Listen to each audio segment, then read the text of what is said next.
Eric, I'm just going through some of these potential surprises that you have highlighted. One of them would be that the yuan, the onshore yuan, falls to 6 against the dollar. At the same time, U.S. Treasury Secretary Yellen talks down the dollar, making it 15% cheaper through the course of this year. But then you've got a call on the euro saying that falls, i.e. the dollar strengthens to 106 against the European single currency. How do those two sides sit together?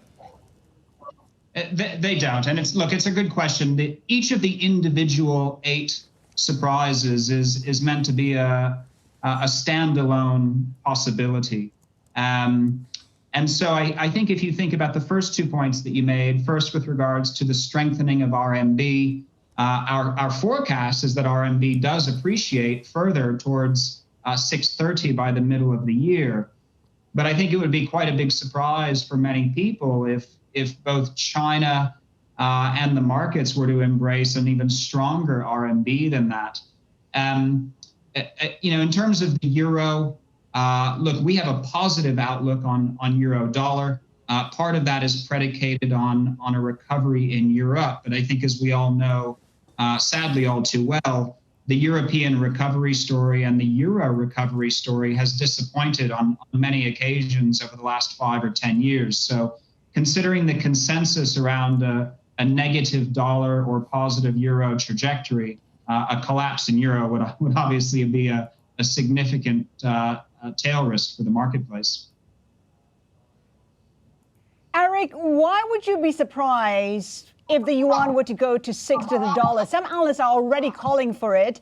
We have a broad dollar weakness story as well. The yuan could get to 6. Yeah, look, it's a fair point. One of the ways that we have tried to frame our surprises is to say, look, either these are possibilities that are drastically different from the consensus, or perhaps they just go a bit further than the consensus thinks is possible. Now, historically, people have assumed that China's policymakers would be reluctant to accept RMB appreciation for fear of the threat to trade competitiveness and exports. It's our view that there is potential for that narrative to change as China becomes perhaps more domestically focused, or in a world where commodity prices are rallying, a stronger RMB might preserve their purchasing power. So there are a handful of ways that scenario could play out. China yields rose in 2020. Will they continue to rise in 2021, given the fact that the PBOC is expected to, scale back on its easing measures? Look, the way we have framed our outlook is that, in the short term, which is the first half of the year, shall we say, I think China's government bond yields will be relatively stable. Working against them is the fact that China's economic recovery has been very powerful, very strong, and in fact has led the global economic recovery such as it has been so far. And that should keep yields, under some upward pressure. On the downside, we still have this lingering problem in China and globally of very low levels of inflation. And it's our belief that low level of inflation will allow central banks and policymakers around the world to keep monetary policy relatively easy. Now, you make a really interesting point, which is that China's at the point of recovery where people are starting to speculate or propose that maybe China would tighten monetary policy.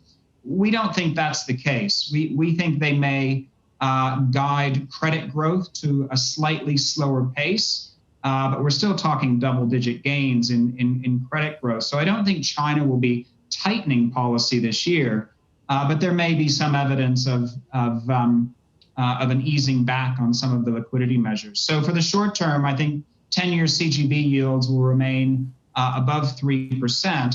The second half of the year, it'll really depend on whether the economic momentum is sustained. Eric, some say that when you take a look at the bond market, it's been asleep for the last 7-8 months. Is there a chance the bond market will collapse? And if it does, can the equity market go unscathed? It's a great question. I'll take it in reverse order. I mean, look, if the bond market were to collapse and yields were to go significantly higher, I think it's pretty likely that risky assets, equities included, would really struggle in that scenario.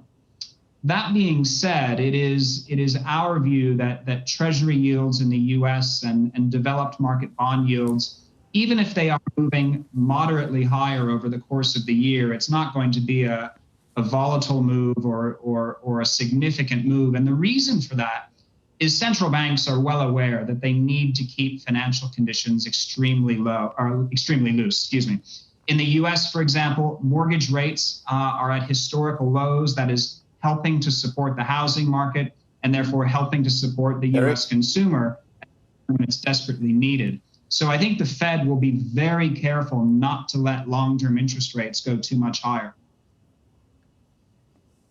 Eric, quick last one. What about the potential surprises that you had highlighted for 2020? I'm sure pandemic wasn't amongst them. It probably put a spanner in the works in the other potential surprises, but which ones came true?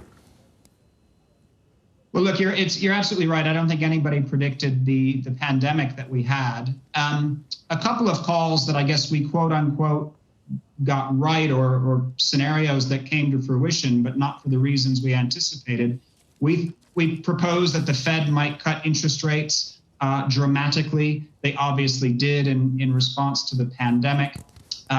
We proposed that U.S. equities might actually rally 20%, even with a slowdown in global growth. We got pretty close to that.